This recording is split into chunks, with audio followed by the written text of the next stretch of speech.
Good morning and welcome to Tina's Crafty Ink Spot. If you are lucky enough to tune in today, you are tuning in to my very first video tutorial. So, as we know, that can either be really painful or we'll have a lot of fun. I know we've all been there. You've been on YouTube or Pinterest and found that one video that was painful to watch, but you had to stick through it because the technique was so cool. So that's what we're going to do today. Today we're going to make these two cards. I'm going to move all my stuff out of the way here. Oh, look at this. I feel like I should be doing hand puppets. Oh, that might be a new thing. Today we're going to make these two cards. And I made them. They look a little more difficult than they actually are. They're very, very simple. I used our new Brusho Crystals. Some people call them Brusho. I call them Brusho. And used it on glossy cardstock. What a neat effect. So these are the two we're going to work on. I'm going to move them aside here. And these are the Brusho colors. They come in the New Occasions catalog. And there are 5 different colors. These little containers are 15 grams. It's a lot in these. They're going to last you a long time. I love them because I like anything that's got kind of a mixed media effect to it. Be it colors, dimension on your cards, or something that works on more than just one thing. These work on watercolor paper. They work on regular cardstock. You just don't want to get it really wet. And obviously they work on glossy stock, which is what we're going to do today. I have a piece of 4x6 glossy stock. And the colors I want to use today, they have 5 colors. This one is called Peruvian Blue. Lovely. Gamboge. This has got like oranges and yellows. It's stunning. And the neat thing about these is it's just not one color of green or something like you would use with your ink pads or something like that. They have multiple colors that come in each container. We're going to use this moss green along with the Peruvian blue. Comes in brilliant red and yellow. Well, we're going to just stick with 2. It's very simple. You can use as many colors you want to get whatever effect you want. That's what's wonderful about them. I just took my glossy stock. It's very forgiving to water is why I like glossy stock. I'm going to move my... Look, my husband made this for me last night, and I already bent it. Really? Do I tell him? What do you think? On my work surface, I keep a piece of, they call it craft mat. I have a white work surface, so I usually use a craft mat because, as you can see, I do a lot of things that involve mixed media, messy, see, get it all over my fingers, and play stuff. I love to play in the color, and you know what? It washes off. My husband always tells me, wear gloves. If you saw the way I paint my nails, you'd know that this doesn't matter. I scrub when I get in the shower anyway. So here are our 2 colors. When you get them, I would suggest do not open this main lid. This is a very fine crystal that goes a long, long way, but it's so fine that it becomes airborne very easily. So I saw where some smart demonstrator thought about putting a push pin in it. So when you get it, just simply grab a push pin, push it into the top. You have a shaker, and you also already have a seal for it for storage. Now, getting these pins mixed up, it's not a big thing because they have such a variety of color. You may not want to put your blue into your yellow box because then you may not get the effect you want. So we're going to bring in a mister, and we're going to wet our paper. I like to kind of get it fairly wet because then the colors move. Now your blue is going to be a more dominant color. So your dominant colors, be a little careful with them. I mean, because you don't want them to overpower or cover your other colors. You simply just tap, shake some color on. I'm going to take our green. Oh, look at that. See it moving? How fun is that, right? Now it looks like I'm using a lot because of the way I'm tapping. I'm seriously not. The crystals are so concentrated, they just move around. It looks like a lot, but it's not. And then you can just move your colors around. Look how fun. Now with glossy stock, the thing about it is your color is going to absorb quickly in some areas, which is the effect I wanted. I wanted the swirls. Obviously, if your paper's a little wetter, then it's going to get more of a blend than a sprinkle look. But as with most kind of mixed media or background coloring, you just keep adding or, you know, removing, whatever fits your fancy. That's the fun thing about doing colors and mixed media. There is no wrong. You just keep playing. See how it moves the colors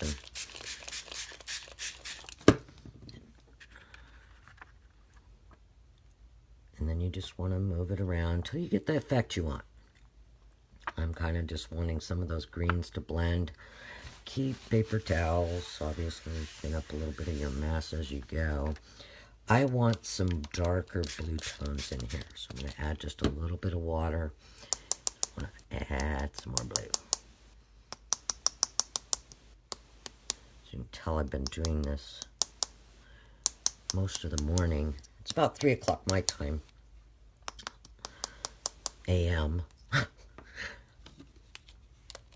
I was requested by some of my customers to start doing video tutorial because they like my classes, but you know, you're not going to see me right now because obviously I'm in my pajamas and it's 3 a.m. so obviously it's bedhead.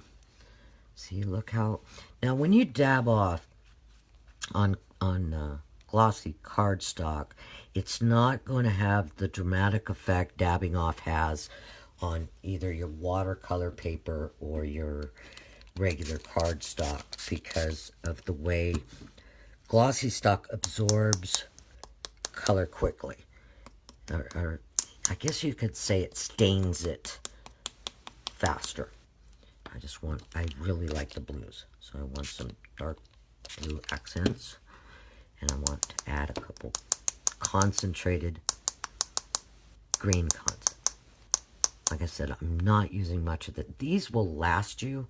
I've been using them since they came out, since the Occasions catalog came out. They're very full, very, very full. They're going to last you, and they have so many uses. I should do a tutorial because I mixed one of them into my shimmer paste. Oh, beautiful, beautimous. So we're going to just dab a little of that off because I want to keep the kind of dark accents. Bleed some of my green there a little bit. I'm going to cover these back up. I suggest putting your pins back in because I'm one of those people that when I first started 7 years ago, of course, heat embossing was my weakness. And the first time you hit your heat emboss container with your heat gun and it goes everywhere, you learn to cover things up before you move on. So I'm just going to grab that. I want that to set and soak just a little bit. Grab another paper towel. And then I'm just going to dab off. Now, you can heat set this if you would like. It's not really necessary.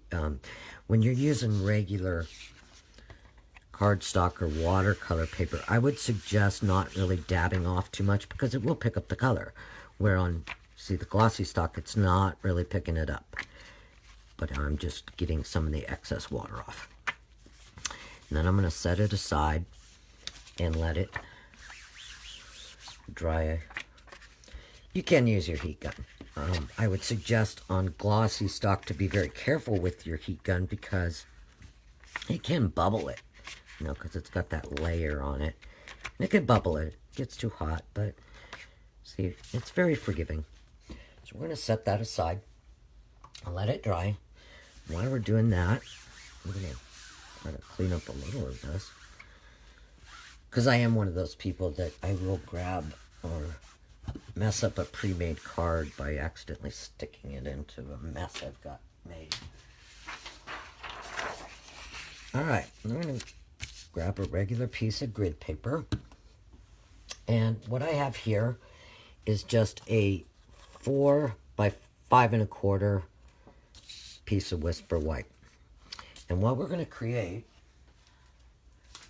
is on this one, I just did a little bit of sponge background just to add a little dimension or difference to it.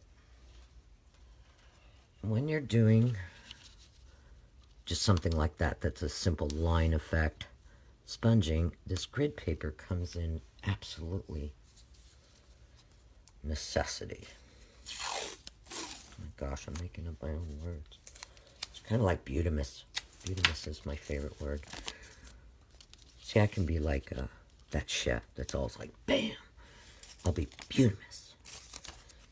Because we can make up our own stuff as we go. That's the good thing about being a crafter. You get to do, you get to do whatever makes you happy and see what comes out.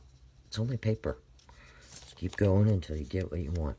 Now with the grid paper, if you line up your card, you can simply just line up your line with the grid. And you're going to end up with a straight line. As long as your card's straight, go straight across to the other line. See? You guys probably know this already. But I know when I started, I didn't know all the little tricks and things like that. I want it not centered, so I'm kind of just picking how wide I want my space, laying down my tape. Now this is green painter's tape. Pardon me. They have blue, or they have green, or I think there's even tan, things like that. I use the green because it's used by painters when they're masking like trim, and it won't peel the paint off the trim when they remove it. So it's a little more forgiving. I mean, you still have to be careful because it can, you know, tear your paper a little. What we're going to do for the sponging is I'm going to use Lemon Lime Twist, love, and my favorite blue. Okay, tempting turquoise. Can't live without it. As a matter of fact, I think that's probably my second pad. I've worn out my other ones. I'm going to open those up. And when I sponge, I have coordinating sponges for all my colors. I simply wedged my Stampin' sponges, took a punch, cut a piece of the color of the ink, and then I labeled them, obviously. And this way I have a matching one for all my inks, and I have a little container that holds all my sponges. Some people keep them with their inks. They're a little more efficient than I am. To get this same effect, there are some amazing demonstrators out there that are very good at brayering. Like Michelle Zindorf. Absolutely gorgeous work. But I can't brayer. I've been doing this 6 years. I cannot figure it out. When you're sponging, though, to get the effect I'm trying to get here, always start off your paper and then come in. And I'm not giving a lot of pressure, just a little circular motion. And it keeps you from leaving big blotches of ink from your sponge. And you just kind of put color wherever you want it. When I'm doing this kind of effect, I really kind of like the darker edges or corners. So coming off the paper, you're automatically going to get that effect. Because it's you're coming into it, and it's going to make those areas a little bit darker. It's whatever you like. I mean, if you want just a really light effect background, it's whatever you like. And as you go into the other colors, it blends. And these are just Stampin' Up! Inks. I know a lot of people buy the, and I won't even say the name of the ink. I guess that's not appropriate for me as a demonstrator, but they will blend. You will get the effect and the different colors, and just like the other stuff, you work with it until you get the color effect or the accents you want. I want to add some more dark to mine. It doesn't look like a lot as you're going. But once you remove the tape, you'll be really surprised. I'm going to add a little blues. And I kind of wanted just a little light in the middle, just because my flower's going to run up through there. I just think it'll add a nice accent. And it's my project, and we'll do it. Okay, now you know I won't sing to it. That would be really scary. So now we're gently going to remove our tape, and hopefully my tape doesn't make me out to be a liar and tear this. Just be gentle. If you're gentle and your tape hasn't been on there for a long time, I mean, sometimes it's on there a long time, it could cause a peel on your, see how it's peeling this up, but this is a really fine paper. Just be really gentle on your cardstock. Peel it off. And look at that. Look at that. Isn't it beautimous? See? Beautimous. That's my word. That's how you guys will remember me. Either this video will be a total flop, but you will remember the word beautimous. So what we're going to do, we're going to bring back our, and it's dry. If you're not sure it's dry, just hit it a little bit with your heat gun. Here's one I made this morning.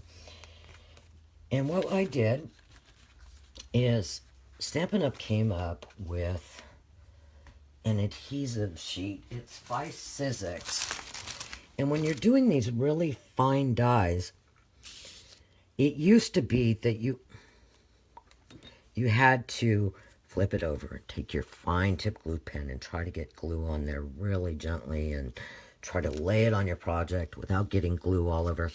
That doesn't work for me. There's two ways I do it.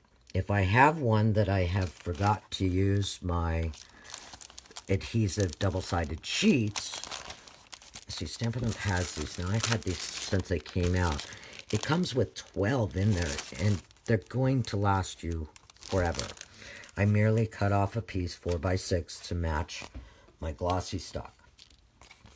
And we're gonna use this method today, where I'm gonna attach it to the back of there. If you forgot to do that, or you don't have this, the other technique I do is I take my die cut, and I have a sponge wedge, just the same as I have for my inks, and this one is glue. I keep it in a little plastic sack, because then it keeps this from getting hard. You merely take your glue, put a little bit on your sponge. I'm a glue person. And then I'm going to go to my nonstick, because it's going to wipe right off there. You just dab it. Dab your glue on there, and it's going to stick right to your project. Okay, now I'm going to have to let that dry, because I don't want to lose that. That's a big, pretty one. And then you just put your glue back in your bag. Keeps it from drying out. And I keep it up at the head of my workstation, where I'm one of those people, everything has to be like right around me. I love my craft room. My husband helped me build it. So what we're going to do is we're going to take this adhesive sheet. You're going to flip over your, it says peel here. I guess I should have read the instructions, right? Peel it off. And you're simply going to adhere it to the back of your glossy stock. There you go. Your glossy stock is ready. On here, you see I have a vase. On the second card we're doing, I made a vase. I did not have a vase die, so what I did was I drew a vase. Okay, it's not really good, but it works. I drew a vase and made it a template. And I just lay it on there, draw it out.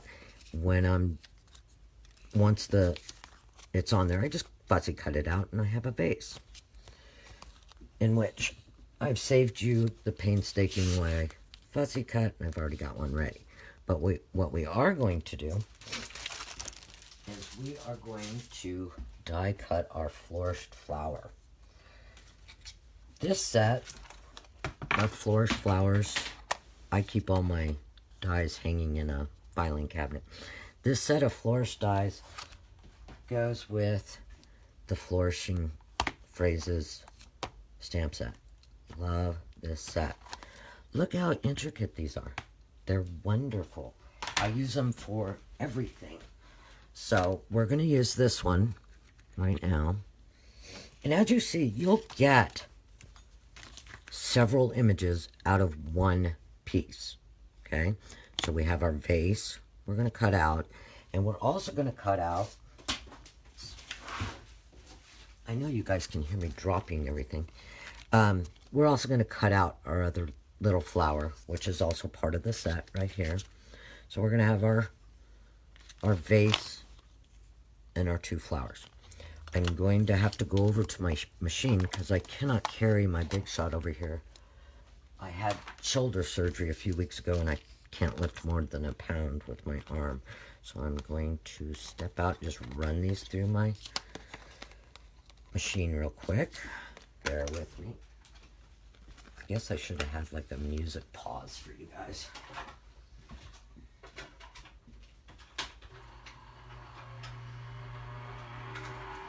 When you run your dies that are intricate, hopefully you can hear this, through your machine, I suggest running them through twice because they are intricate and it's glossy stock, so they tend to be a little bit thicker in the glossy stock. So we cut them out.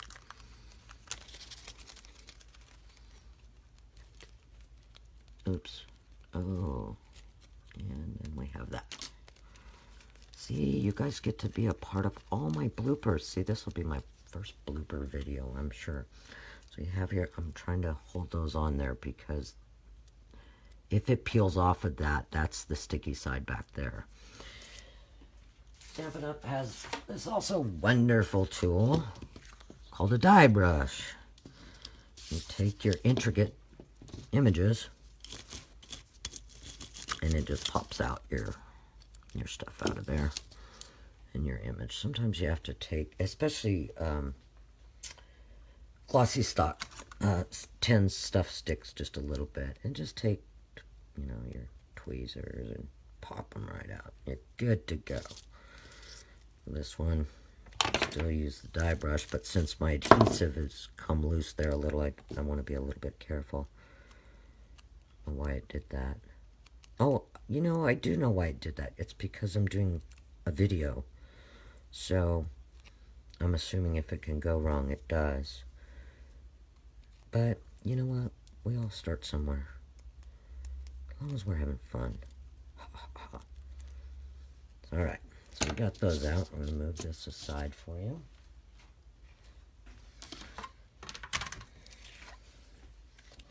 And on this one, now see, I still have quite a bit of room on my stock left, and that is where I'm going to bring in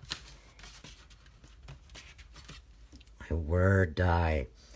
These dies are from the Celebrate You in the celebrations. Love, love, love words. So I'm going to cut out a word because we're going to put it right on there, and then we'll stamp the U. Okay, I'm going away. This is where the music should start, right?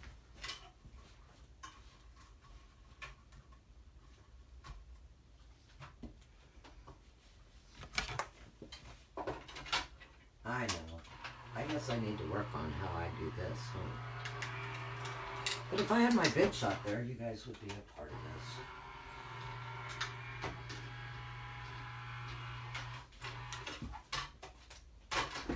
husband had to, or he didn't have to, he was very thoughtful and bought me a power die cut machine because, like I said, I can't use my, I've been in a brace until just recently, and I can't use my right arm for another month or so. So obviously cranking the Big Shot, yeah, it doesn't really happen. So we have our little sheet here, and we're going to peel off our backing. And if you have any little tiny pieces, just pop them out. They just pop right out. And they're out of your way. I just use a little. I think I got them all. You can see them. This is becoming a lot more intricate than we had imagined in this video. Of course, when I did the test run, everything came out perfect. But now that we decided to video it, nothing's going to be perfect. And everything's going to stick to me. So then we're just going to take our... Oh, I have one right there. Oops, apologies.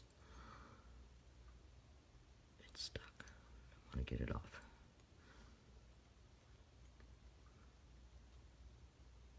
There it is. There we go. So we're just going to take this. And you've got your sticky side on the back. It just makes short work of it. You lay it where you want it. It'll stick right down.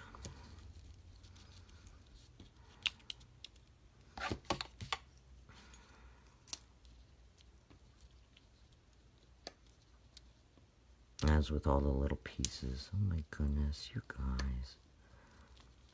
This is so going to be my first blooper video on positive.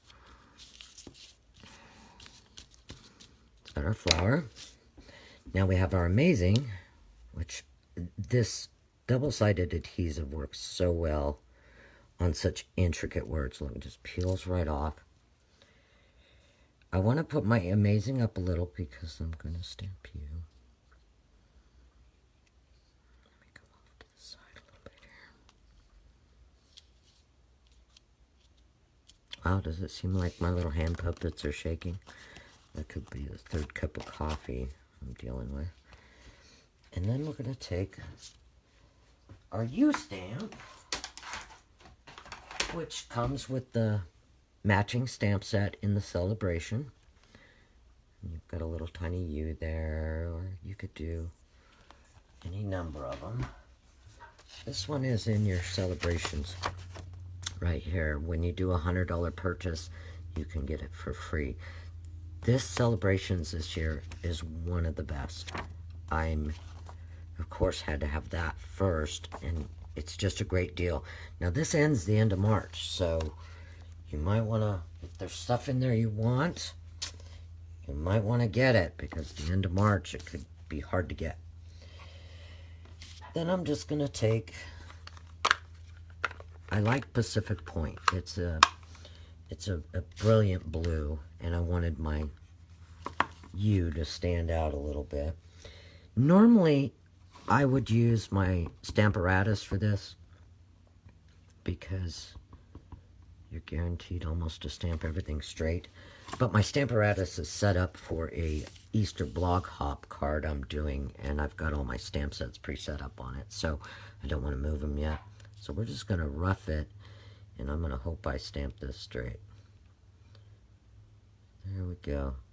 Do you guys hear my little Pomeranian barking in the background? I've got the door closed because she'll come in here and woof and talk to you. And like I said, if you get any of my cards, there's usually little tiny Pomeranian hairs. I have two very furry Pomeranians, so there's always dog hair stuck to something. So if you get a card from me, it's usually got part of my puppies in it, my babies.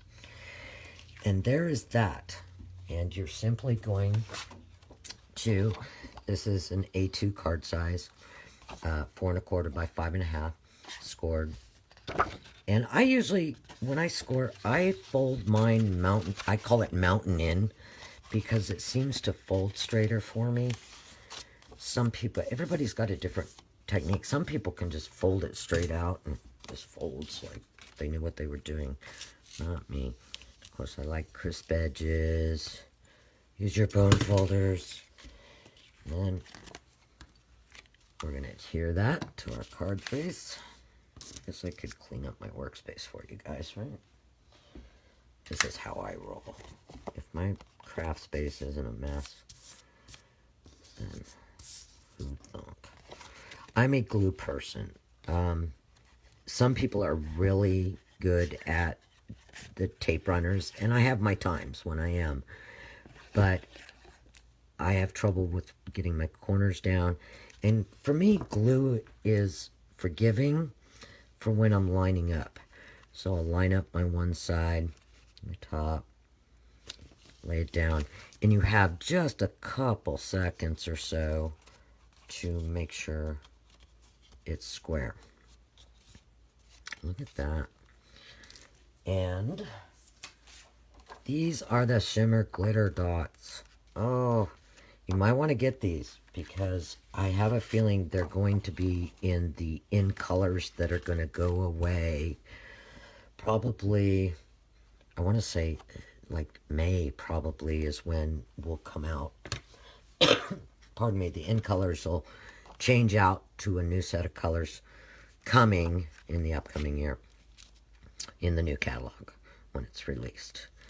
So I just take, I'm one of those, I just take and kind of pick. We're just going to add a few little accents here. Kind of like that one. I think I want to add a little green one down here. It's whatever you like. That's, you know, I'm one of those. I have to have shimmery, glittery, blingy things. Look at that. And it really doesn't take as long as it seemed to have taken me. But I like it. So now, we've got that one done. Let's clean up our little space here.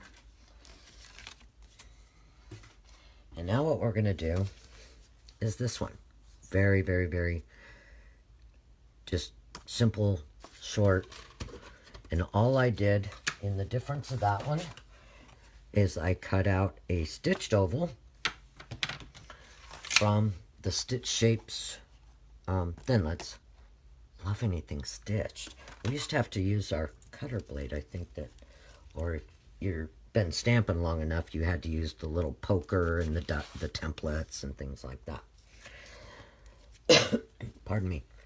So now, remember I put my adhesive on the back of my photo sheet, so I can just peel that off my, okay, try to peel it off.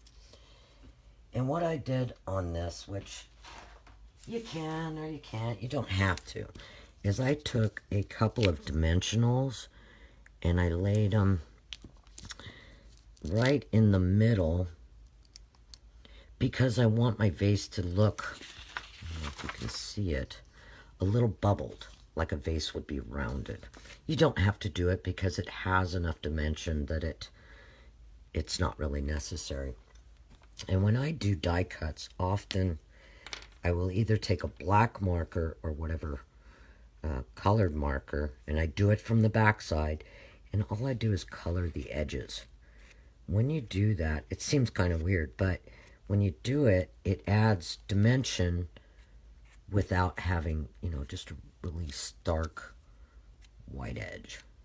I suggest doing it from the back side in case you mess up and you don't, mess up your die cut. But it's just something I've always done, and I'm not really sure why. It's kind of like sponging. You know, when you sponge the edges of your things, it just gives it a little bit of dimension. So we're going to take this, and we've got our little flower cut. Guess we could have done this a little easier way, but we're going to take our adhesive off. And all I'm going to do with this one is I'm going to put it in my vase and then just put it on my stitched oval. And when you push down, because remember there's adhesive on the back of this vase, so when you push down the edges, it's going to give it that little bubbled effect. And I'm only going to adhere that part. And I kept it plain and simple with just the 4 1/4 by 5.5 base, scored it. But I am one of those people that I'll do a whole project and then mess up my greeting. So I'm not going to lay that down yet. I'm going to ink up. This is where I would definitely want to use my Stamparatus, because you can line it up for one, and for number two, if you like your images or your words, you know, really dark, you can restamp it, and it's going to line up every time. So I want it about there. And when I stamp, I hold it down for just a couple seconds. Gives the ink a chance to absorb into your cardstock. There you go. See, now if I would have had my Stamparatus, I probably would have stamped that one more time just to make it really dark. But it's not necessary. And then on the back of here, we're just going to add some dimensionals. I don't scrimp on my dimensionals. They're cheap, and when I first started, I have a family that saves and collects all my cards, and I went to my sister's house, and she had one of my cards, and I had, you know, used like the minimal dimensionals, and the card had collapsed in the mail, so I was kind of embarrassed. I mean, obviously she loved it anyway. She's family, she has to love it. But I was kind of thinking, oh my goodness, I wonder how many other cards I've sent out because I scrimped on a dimensional. So don't scrimp, they're cheap. And then we're just going to put that right in the middle. Fold our stock card base, mount in. I have to have a crisp fold. You could even pop these up off your white and add a little more dimension if you wanted to. My other thought was, you know, make a stitched or a design frame or something like that. But I was trying to stay very basic for the event in which I was making these cards. See, there's my glue, and I can shift just a little bit with the glue. You have a little bit of time. And there you go. I mean, look at the dimension. It gives it its round, and all the mixed colors you come up with just playing. So get these Brushos. Play with them. Put them on water stock. Put them on glossy stock. Whatever. They'll work great. So there you go. We have our cards. And I really hope you enjoyed it today. And thank you so much for bearing with my very first video tutorial and my hand puppets and my ink. I hope you'll stop by again, and if there's any questions, please feel free to leave a comment and stop by my store and say hi. Have a great day.